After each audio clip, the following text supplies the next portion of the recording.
Hello everybody, Andy here from Fit Body Strong Mind. This is the final video in the 4 key elements series. We've already had the video about strength training, we've had the video about cardio training, we talked about nutrition, and today I'm going to talk a little bit about the fourth and, in my opinion, very underrated element of getting in shape, which is the mental aspect, mental mastery I call it. This is an aspect that I focus on a lot at Fit Body Strong Mind because I think, for me, I believe it's the difference between those who are successful really in any walk of life, but talking specifically about fitness and health, I believe it's the difference between those who are successful and those who constantly struggle. I believe it's all up here, it's all in the mental aspect, and I believe that if we can master the mental side of the health and fitness game, then we set ourselves up to have the results that we want in the long term. And I firmly believe that almost anybody can get in great shape as long as you don't have some pre-existing medical condition that really prevents you from living like a regular person.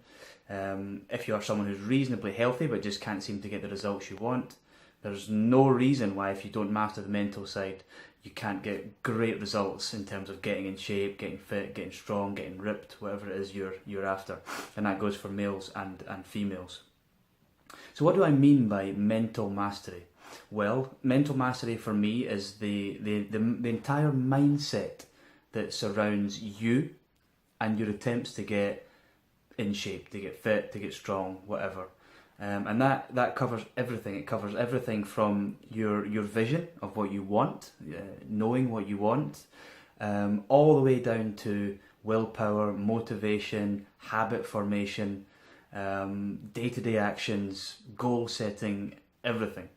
And then for me, there are lots of key components to mental mastery, and for me, it's by far the most interesting subject regarding fitness and health. In fact, it's probably the most interesting subject, period, because I think that if we learn how to master our own minds, we can really master our destinies and we can really achieve anything that we want in life. And fitness and health is just one part of that. So I break the mental mastery down into a few sections, and I've got them written there just in case I forget them. But it starts with your desire, it starts with your vision, so knowing exactly what you want, and part of that is not being afraid. A lot of people are afraid of their dreams, they're afraid of their vision, they don't really want to accept that they have a big dream or that there's something they'd really like to accomplish because they're afraid of even trying. They're afraid of failing, or they're maybe afraid of even feeling stupid going for something so grandiose. So lots of people say, oh, I'd like to lose a bit of weight or whatever, get a little bit fitter, but maybe the real dream is to build an amazing physique. Maybe the real dream is to be lean and ripped or whatever it might be. So that's the first thing, is to understand what you really want. What's your desire? What's your vision for yourself? And don't be afraid of it. If it is to have a lean, ripped physique, set that as your dream. If you don't achieve it, there's no lost points for not achieving your dream, but you might as well go for it. You might as well admit to yourself that it's what you want. The next thing is that you have to be able to take that dream, take that vision for what you want. And nobody's saying you have to achieve that vision in 3 months or 6 months or 12 months. It could be 10 years, it could be 5 years, it could be 3 years. It shouldn't be a pressure thing. There shouldn't be pressure on you to achieve your vision. It's something that you want and it's something that you work towards, but it shouldn't be about pressurizing yourself. That's definitely not going to work. But once you have your vision, you should then be able to break it down into goals. The vision itself should be your long-term goal, the overall goal, if you will, and that can be broken down into medium and then short-term goals. Short-term would maybe be from 3 months to 6 months. And the shorter term the goal, or this is how I look at goal setting, the shorter term the goal, the more it has to conform to the SMART way of goal setting. So SMART means specific, measurable, achievable, realistic, and time-bound or timely. And the shorter term the goal, so the closer in time to where we are at the moment, the more it should conform to that SMART those SMART metrics, the more achievable it should be, the more realistic it should be, the more measurable it should be.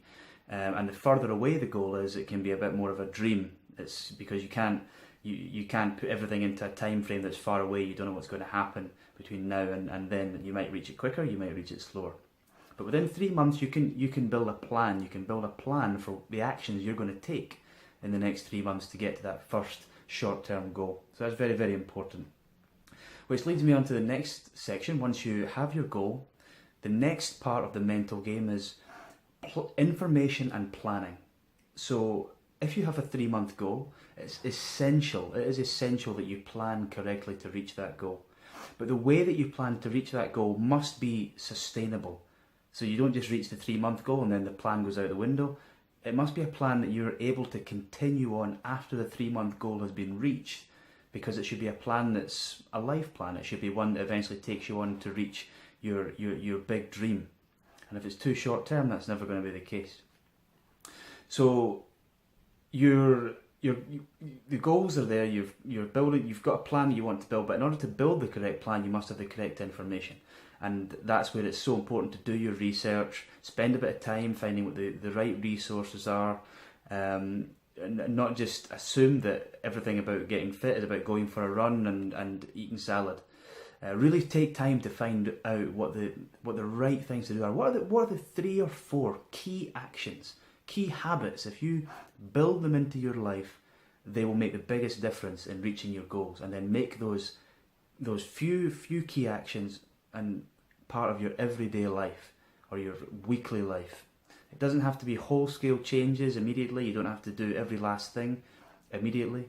But there are always, within any goal, there's always a few key actions that you must take, and repeatedly, in order to get to the success that you want. So that's information, and then once you have the information, then you can build your plan to reach your goals, whether it's a training program, whether it's a nutritional plan. Once you've got that, then we get into a little bit of, well, what I would call the more airy-fairy stuff, but personally I think it's things that really work. And those are dealing with your self-image through self-image visualization and self-talk, or affirmations, as some people call them. And that's basically about dealing with what's residing currently in your subconscious mind. And for people who really struggle to get in shape, this is a really, really big point, because the likelihood is, if you've been a lifelong struggler in terms of trying to get in shape, the likelihood is that there's a lot of negative beliefs in your subconscious mind about, and your conscious mind, about who you are, about the kind of person you are in relation to health and fitness. You probably see yourself as someone who can't stick to a diet. You probably see yourself as someone who can't get in shape no matter what they do. And these are all self-fulfilling prophecies, of course. The more you think these things, the harder it becomes, and then you try again, you fail, and the more you think these things.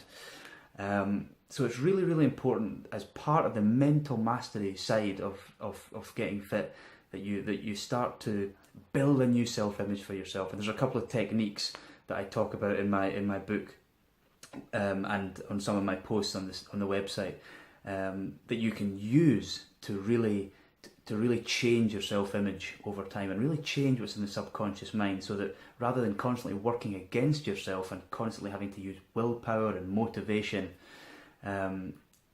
you're suddenly now much more aligned with the way your subconscious and your emotions is the direction they're trying to send you, and that's aligned with the way you want to go consciously.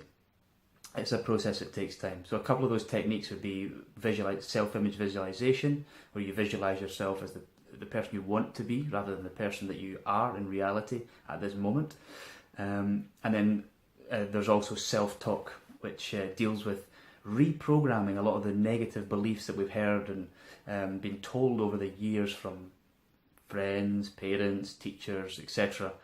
Mostly well-meaning people, but have unfortunately put a lot of limitations on us, and of course that we put on ourselves, as well as the evidence we've collected over the years tells us one thing about ourselves, when in actual fact we can change our reality, both internally and then eventually externally.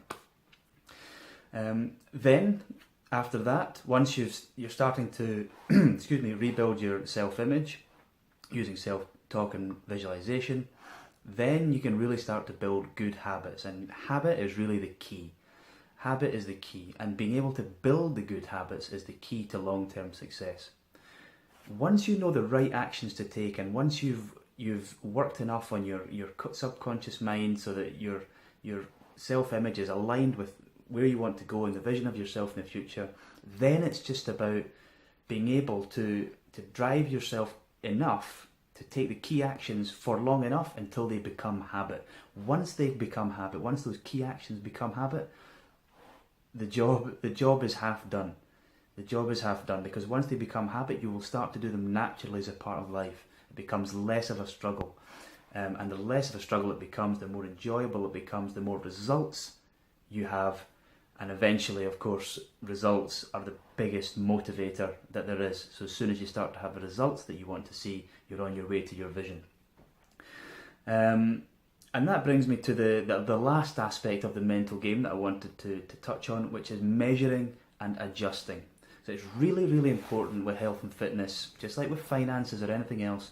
If you want to succeed, if you've got a goal that you want to achieve, you must measure. You must measure your success. If your goal is to get to a certain body fat percentage, you must measure your body fat percentage. If your goal is to become big and strong, well, you must measure, are you becoming bigger? Are you becoming stronger? Are you becoming more muscular? There are ways to measure and track all of these things. Your calories, do you need to be in a calorie deficit to lose for your goal of losing weight? Of course you do. So you must track the calories that you're taking in and the calories that you're expending. And you don't have to be insane about it. You don't have to track absolutely everything, but there are a few key metrics which you do have to track so that you know if you're on target for what you want to achieve. And once you get on target for what you want to achieve, everything becomes much easier and much more enjoyable. So that's the mental aspect, mental mastery of getting in shape. Of course, that's just an overview in this video. There's much more detail in the ebook, and there'll be lots of posts on the site in the future about the different techniques. I've got a couple about affirmations and self-image, and there are lots of great books out there already. I've also written a mini guide to mental mastery as well, which will be up on the site soon, which will be available to download as PDF. I hope you've enjoyed the video. Hopefully you found it interesting and instructional. Any comments, please leave them under the video. Thanks for watching.